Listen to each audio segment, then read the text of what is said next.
we're going to be talking about your personal project that you did for the completion of the middle years program for 10th grade year. What was your personal project? My personal project was embroidery. Okay. Yeah. What area of interaction did you connect your personal project to? I connected it to human ingenuity, because that's like when you use your hands to build things or whatever. And with sewing, you normally use your hands, and embroidery is like sewing. So. Very neat. And how and why did you choose your topic? Well, I started off by thinking like what was like fun for me to do and what I really enjoy doing, and that was one of the reasons why I chose to do embroidery, because I like doing it a lot. So can you tell us a little bit about your personal project? Well, my personal project was about El Salvador and its culture. It talks about the food, mostly everything important that I wanted to let people know about. And what challenges did you have while doing the personal project? Making the food. Was it hard? Are you Yeah. used to cooking? Not really, because I usually cook basic stuff like rice and stuff like that, but then this was like more like Salvadorian tamales, and like it's something new that I had to do, and it was nice learning to do new foods and stuff. And what advice do you have for upcoming students who will be doing the personal project? The ninth graders are hearing about it now and they're starting to think about what they want to do. I think they should like think about what they really want to do, because I did change my topic like probably 3 times, and you should stick to something that it will tell people more about you, and would actually make you feel happy for what you're doing. You won't be bored about it, and it's gonna be something great that you're doing. You're not gonna you're gonna see yeah, I did this, and you're gonna be proud of it. Good advice. Can you explain what your personal project was? I built a miniature version of a particle accelerator, which it's a coil gun, because I wanted to teach people about particle accelerators, because they're really interesting, and this is a good approach to teaching people about that. Yeah, excellent. At the personal project fair, I saw lots of students and community members gathered around listening to what you had to say, so it was definitely a time to teach. So then, talking about your research, what research enabled you to examine your topic further? Found books in the library that helped me learn about particle accelerators, and just researching how the thing works was the biggest problem, because I found out, oh, you do this, this, and this, and then it will do this, but I didn't know how that happened. I had to research on how that happened. So I found on how to build a coil gun, but then I had to research how the coil gun worked. And then, would you be able to show us a demonstration? Yes, I would. I'd love to. Great. Okay, so the way my particle accelerator works is it uses Newton's first law of motion. This is a coil gun, and right here I have a coil. It creates a magnetic field when I send a pulse of electricity through it. Right here is my capacitor. And when I press this button, it sends a quick burst of electricity through my capacitor. I'm Anna Simon. I'm in 10th grade and I go to South St. Paul Secondary School.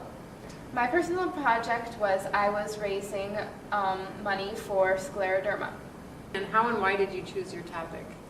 I was going to at first choose to donate to many different local charities, and scleroderma was one of the things on there because at that time my grandmother had scleroderma and she was fighting it. But then my grandmother died of it, so I decided to refocus myself and put all my efforts into raising money for scleroderma. Anna, can you tell us what scleroderma is? Scleroderma is a disease that affects your immune system, and it's mostly your body starts attacking the tissue in your body. So at first, the most common is it's in your skin, and it'll tighten up your skin a little bit.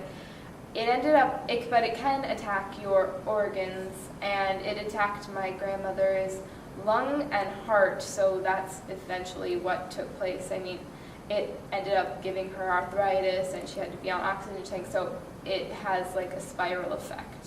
And as you reflect on the personal project, what was the biggest risk you took? Setting my goal, I set a goal of $1,000, and after my first event, I thought, okay, I might get here because I raised about $500 having a mini golf course, but it went along smoothly, and I actually ended up doubling my goal. So.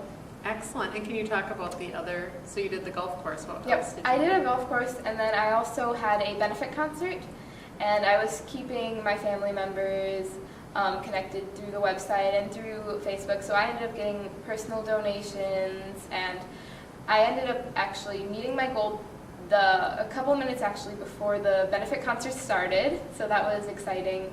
And then with the benefit concert and other family donations, I ended up reaching over $2,000. Well, congratulations. That's something to definitely be proud of. Okay, for my personal project, I wrote a children's book on the history of South St. Paul. Okay, and can you tell me a little bit about the characters in the book? Well, mainly, okay, I got the idea when I was walking home with my friend Lizzie one day, and it was really hot out, and we were wondering why there are no shade trees on our street. So then so the two main characters are Lizzie and I, and we're walking home, and then we get met up by this time-traveling troll, and he's like half the size of us, and he's wearing like green overalls. And he basically takes us around South St. Paul and tells us about all the history of it. And what advice do you have for the upcoming ninth graders as they start their personal project? I would do a lot of work in the summer because then you don't have school to worry about, because it was no fun doing it during the school year or doing it over winter break that I had to do. I had to take it everywhere with me on winter break. I was in a hotel coloring the book and everything. Okay. And what were you most proud of? I was most proud of the illustrations in the end because they took so long, and then I think they turned out pretty good. Yeah, I can even see a resemblance between you and Lizzie. Can you tell me a little bit about your personal project? I can see you're working on it as we speak. Yeah, I bought some wool at a fiber fair, and I washed it and carded it and combed it so it's able to spin into yarn to use later. Okay, well, I'm pulling the wool out because it's in kind of a bundle, and as you do that, you pull it just a little bit out and you kind of twist it with your fingers, and since you're pedaling, it's twisting the bobbin here, which wants to keep pulling things onto the machine. So once you've kind of twisted it with your fingers, it'll pull it onto the machine by itself as you pedal.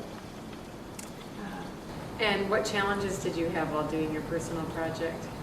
Well, when you wash the wool, I was washing 7 pounds at a time, and it was really heavy and it was really dirty, so it took a while. Okay, very cool, very neat. Anything else you want to share? I think it's kind of a good idea to do a personal project. It gives you an opportunity to do something maybe bigger than you would do on your own. It's a good project. Great, well, thank you so much.